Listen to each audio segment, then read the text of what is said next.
What's going on, guys? This is the Centrepreneur coming at you today with a new video. Now today, this one is going to be focused on niche fragrances. Yes, only niche fragrances. When we start our fragrance journey, we almost all start off with designers and gradually move into niche. Eventually, your nose is going to progress and get to the point where maybe designers quite don't do it for you, or you're just more open to trying new stuff, but you might be a little bit intimidated by the $300 price tag on some niche fragrances.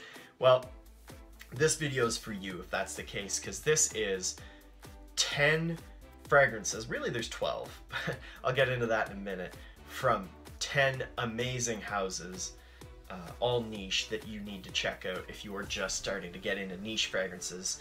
This is my list, there's nobody else's list. I think that these are beautiful, easy to enjoy, easy to get your nose into, and just really fantastic scents overall.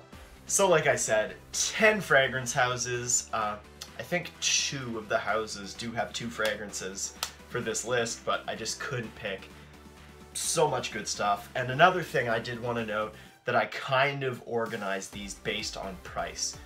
The cheaper ones are going to start off, it's not perfect, but the lower ones are going to be closer to the beginning, the middle be in the middle, and the most expensive will be at the end. Now the first house I want to take a stop at is Atelier Cologne. Atelier does citrus better than just about anybody else, in my opinion. A lot of their scents are very easy to like. In my opinion, these are the 2 that you should try first. So the first, we've got Cedrat Enivrant, and we've got Bergamote Soleil.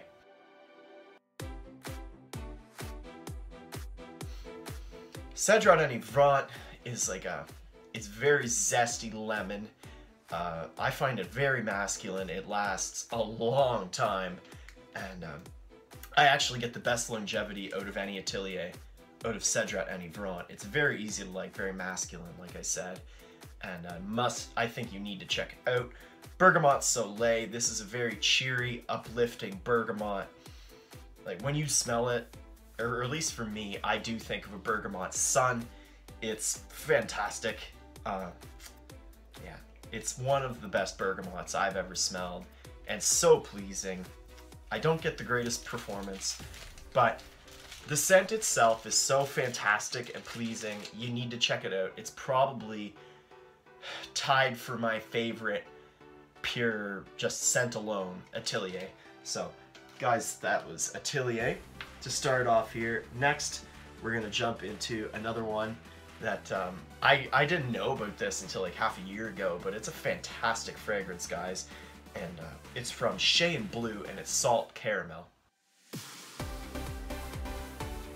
This is another one that I just have a sample of, and I've actually got it on my arm right here, so I'll just give it a little sniff.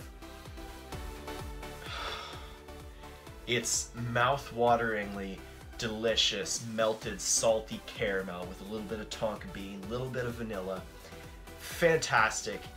I haven't taken this one out yet, as I've only got a sample. I want a bottle. I see it as being very seductive, very sexy, and also a very comforting scent, be it cuddling or just trying to comfort yourself. I think this is fantastic, guys. So Shea and Blue Salt Caramel. This next one I want to talk about, guys, is from another house that does citrus amazingly, and it's Acqua di Parma, Arancia di Capri. This fragrance is fantastic. It's a lot of citrus, a lot, but not like loud. It's not loud in your face, it's very subdued. When I say a lot of citrus, there's a lot of citric notes in here. This is not one of the ones I have on my hand right now, but off the top of my head, what I get is orange, mandarin, bergamot. Those are the big 3. I also get a little bit of lemon, and something about it that makes it a bit herbal. I think that might be the petitgrain, not sure, but this is very easy to like, especially for you citrus lovers out there.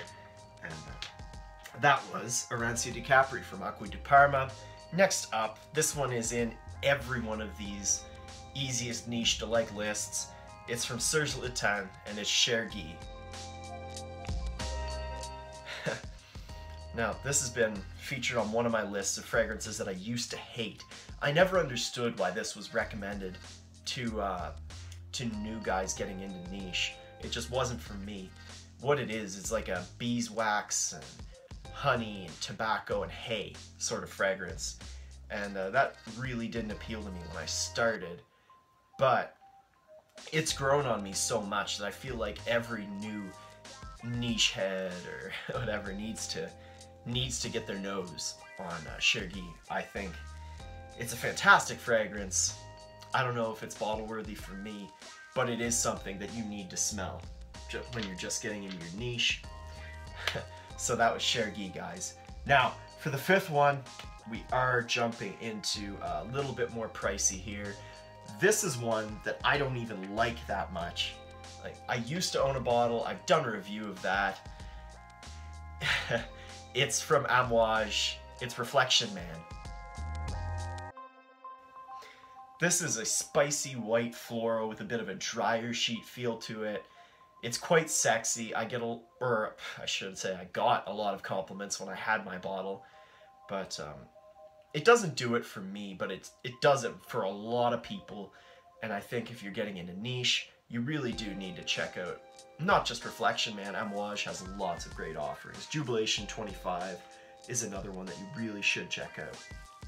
Next up, we are getting a little more expensive here, guys. These two, they're from Creed. How could I leave Creed off of this list, seriously? So many of their fragrances are so easy to like, and it was tough to pick two, but I did pick two. The first of these I have a bottle of. It's Millésime Imperial and Green Irish Tweed, which I only have a sample of. Now, Millésime Imperial, it's a salty sea breeze with a little bit of watermelon that really shines in the heat. I like it year-round, though. I think it's signature scent worthy. Fantastic. I love it. It's one of my summer date scents. So that was Millésime Imperial. Green Irish Tweed, it smells like a walk in the countryside. Fantastic scent. There's lots of clones of it. Davidoff Cool Water. I'm off Tres Nuits. I own Tres Nuits and Cool Water, actually. Nothing smells like Green Irish Tweed. Nothing is quite as natural as GIT. It's simply the best out of those green fragrances, in my opinion. And I think you need to check this one out as well. So, with us on the topic of green fragrances, let's go to another one from a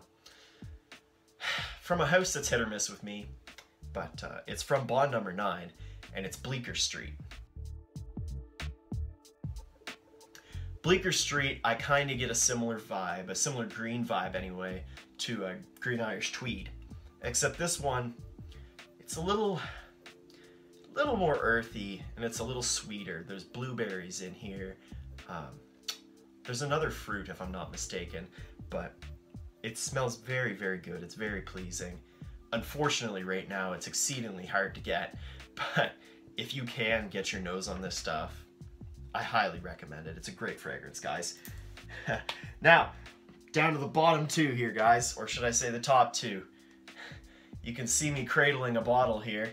I hope you didn't see what it was, but it's from my favorite fragrance house, Parfums de Marly. How could I leave them off? It's a 10 out of time in the winter, guys.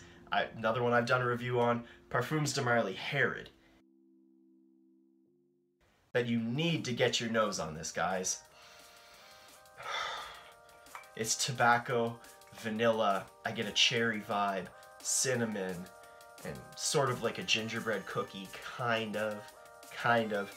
It's not overly gourmand, but it is fantastic. It is probably my favorite of the tobacco vanilla fragrances. There's another one coming up that I'll be talking about in the future that does very good. But Herod is definitely the easiest of those tobacco vanilla fragrances to like, in my opinion. Kilian Back to Black, that's another good one, but I find it a little feminine. I really couldn't wrap my nose around it at first. Tobacco Vanille came off a bit harsh. Herod is just right, in my opinion. Now, the last one that I want to talk about today is a new sample I've got. It's the most expensive one on this list by a lot. I'm not saying go out and buy all these guys. I am saying go to your local Nordstrom, Neiman Marcus, whatever, and get your nose on them, or go to Lucky Scent and pick up a sample. This is a Lucky Scent sample I got, I think, about a week ago. Unreal. This is great stuff, guys. Before I keep going, it's from Xerjoff, and it's Oudin. Xerjoff Oudin is fantastic. It's one of those few super pricey niches that I find very, very easy to like. And I have it on my hand right now. Oh my. It starts off with a lot of citrus, and I get a similar vibe to Nico Sculpture, if you've ever smelled that one. But as it progresses, about a half hour to an hour in, it turns into a rum coffee cake with like a light rum drizzling on top. Lots of rum in this one, guys. But it never gets too heavy. There's always the citrus notes there to keep it a little lighter and wearable. And just from a few days, like showing my friends and family, this is really easy to like, guys. Like I said, it's kind of tough to find one of those more expensive niche fragrances that everybody likes, but Oudin does it in spades, man.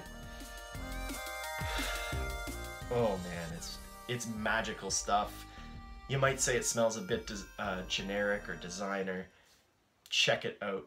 Judge for yourself, man. So, that's been my list of 10 fragrances from 10 houses. Well, 12 fragrances, I guess. Whoops, I cheated. But that I think every new guy should get his nose on these. Any guy that's trying to dabble in a niche, even women, if you want to check these out. These are all good. Right, guys, so let me know down in the comments, what are your favorite beginner-ish niche fragrances that you think every new guy should smell when he's getting into niche? You know, these are all my opinions. You know, yours could be completely different than mine, but I do think that these are all very easy to like. Also, I did leave off some very easy to like fragrances. It was tough to keep it to 10, and I kept it to 10 that I think were the easiest to appreciate for me as I went on my journey. So guys, that's been my video. This has been top 10 beginner niche fragrances. If you like this stuff, please subscribe and like the video below. There's new content coming out all the time. This has been the Centropreneur. Enjoy niche, enjoy your fragrance journey, and most of all, enjoy your day. We'll see you later.